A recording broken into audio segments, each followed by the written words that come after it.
This may turn out to be one of the worst mistakes I've ever made when it came down for putting a video out there. Time index right now is 1:42 West Coast time in the afternoon. It's still the 15th of October 2023, the Weaver John C. of Roseman, California. The diary of the griever named John Weaver, which is me. I came across some videos on social media, even the YouTube kind. Somehow or another, I had discovered, even going through some of the material online, that the United States Constitution was not exactly totally influenced by the Holy Bible. That a certain Thomas Jefferson actually had a Quran. There was a lot of anti-Semite feelings, purportedly. But Jefferson was curious about the book and material. It wasn't converting him, but he was interested into it. Where some of those behaviors about religion, separation from government, all people are created equal. Actually, all men are created equal.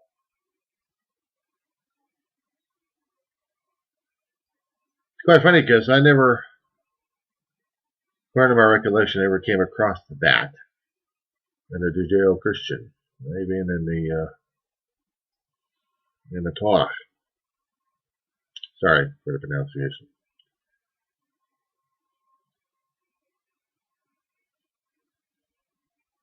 But somehow in the Quran it was in there. Some of the basis of our government and our foundations of belief, influenced by the Middle East. But we would also consider the Torah and the Holy Bible to be influences of the Middle East. So who's to say that when it was created it was supposed to be anti-something, but rather inclusive? And that worshiping people's religion, but without officially sanctifying it by a government system, was that also influenced by Middle East thinking? And keep this in mind that when those naysayers are coming out there and saying that Christ was Christian and Christ didn't say this and Christ didn't say that. No, but he did say a lot more other things. So we're supposed to be accepting each other. Human beings are supposed to be worshiping God primarily at this point over here. But he's got many faces and many directions towards him, including, if it has to be from the Old Testament, New Testament, or even the Quran or something else. Christ was a Jew, by the way. And Christians venerate this guy like crazy.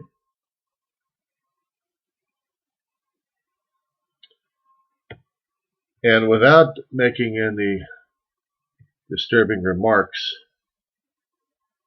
regarding the Quran, there were important people in that one there too that made an influence on West Coast thinking, on the Western European versions of what things were and could have been, or should be. We worry about having Sharia law, and yet we're demonstrating it. Every time we keep trying to do an authoritative things on people left and right, condemning them and condoning them and blaming them and jumping on their case because we're saying Sharia law without even realizing it. But even that was mentioned in the Quran.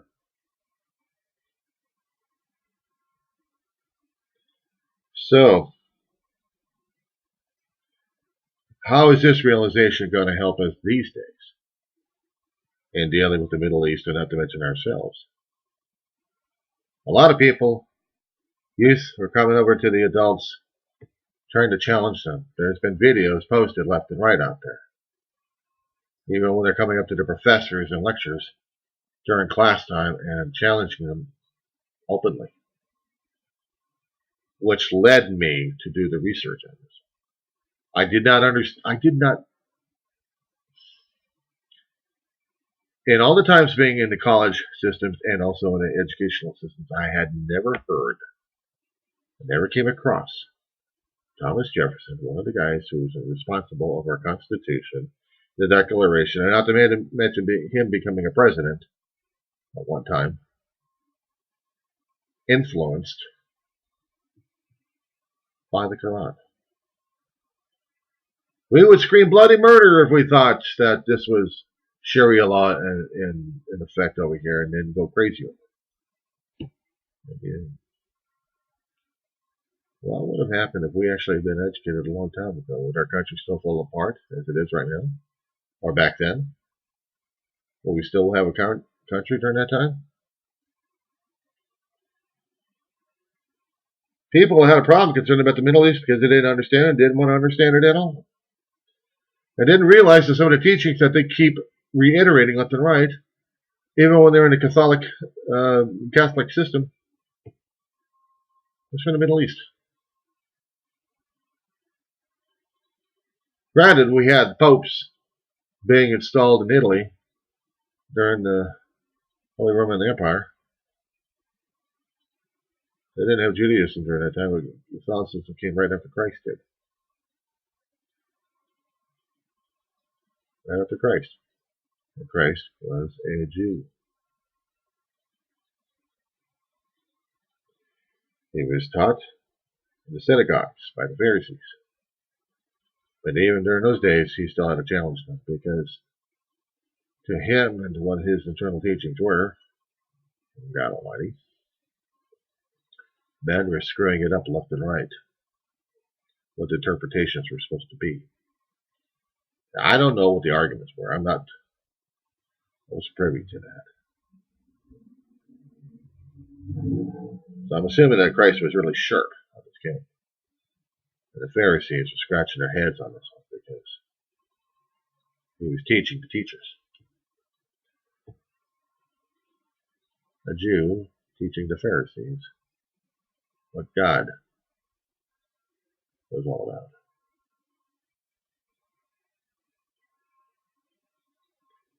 He had a tolerance for everybody, including for those who followed Muhammad.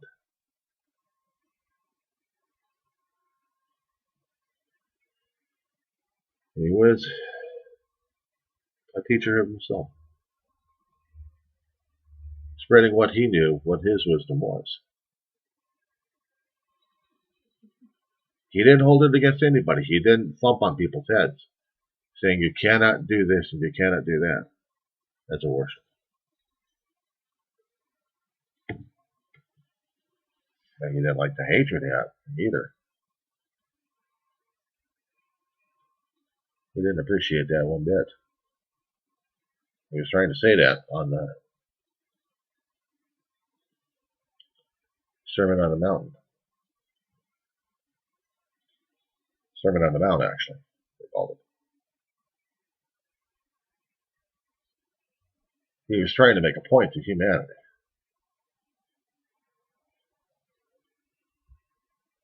And those who keep trying to follow him left and right, keep reading the Bible and listening to the other one's interpretations of everything, I think he definitely would have a field day with everyone over this one.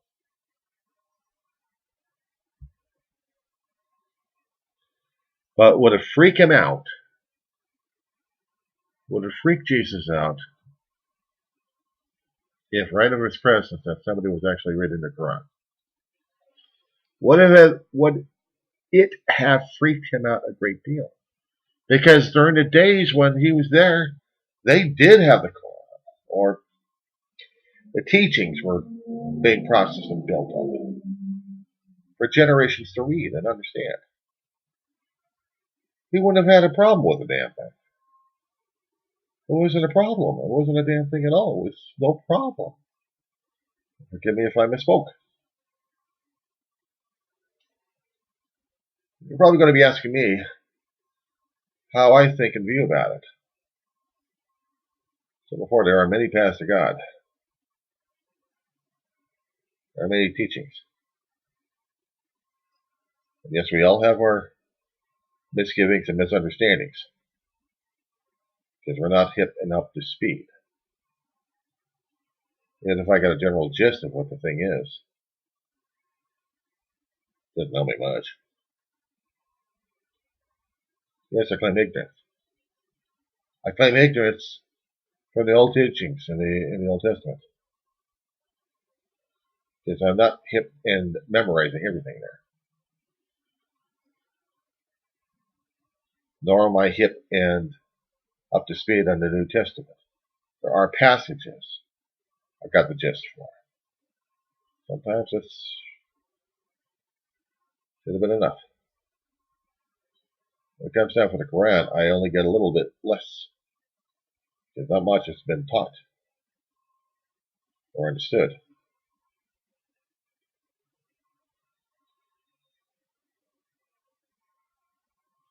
So, why would it surprise me that somebody was trying to come up with a way to declare to the King of England, and also the man who was part of the process of creating a working constitution for our government to exist on?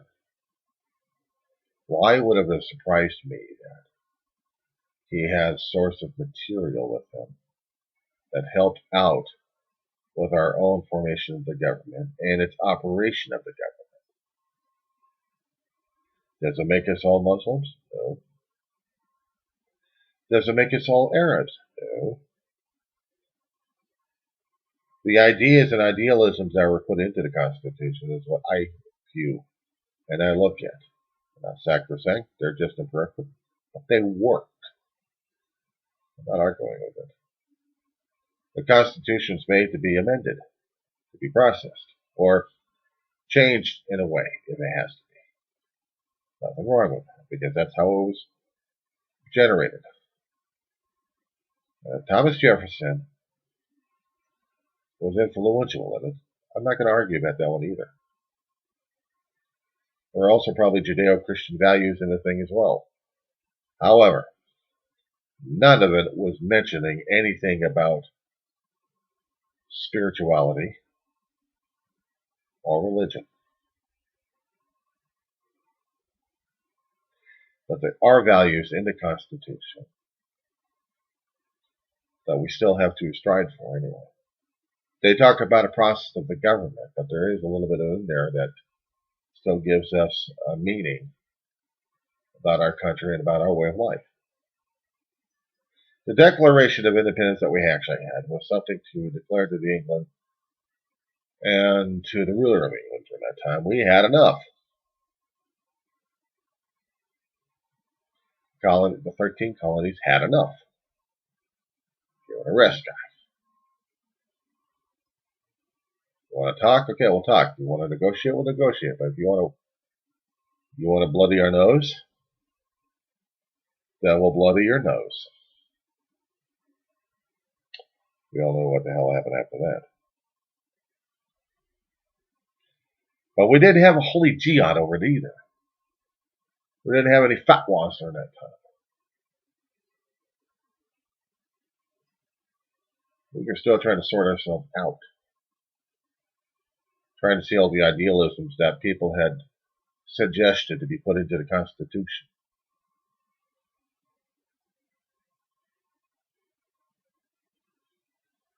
And it was contributions of a lot of people put into it that made this document, our country, workable. A lot of people want to see great because great is a pride thing. It's an ego thing. We have to keep holding our heads high. I keep saying, welcome to the Roman Empire. Everyone wanted to feel happy and proud about that damn thing. But they're also still feeling miserable as hell during that time. Because mostly the pride and ego was saved for the ruling class. The lower class can only gripe and grumble about the damn thing. Much like we've got right now these days. But we can still try to change things if we can. Hopefully we're not trying to bloody each other's nose. What I'm saying at this point over here, I was surprised a little bit more history and a little bit more mystery to my knowledge base. Something to be studied a little bit. It's not that bad, actually. It just makes me more appreciative of what this country had to offer and still has to offer, without trying to kill each other in the process. However, we being anti-something here because we've got a burr up our ass, we are doing it. So, those are my thoughts. I expect to hear feedback from you guys. Even if you're going to be being totally nasty and derogatory about the damn thing, or you're actually going to be understanding and figuring it out that, my God, there's something new to learn. So just keep your minds open. And understand that we've got a past that still needs to be revealed more and more to us, because in the end, that's all we have left is our past. We can keep striving, recycling, reconstituting, but we still have the past mistakes, and we also have the past discoveries that helps us out with new ones. We just got to see the damn patterns.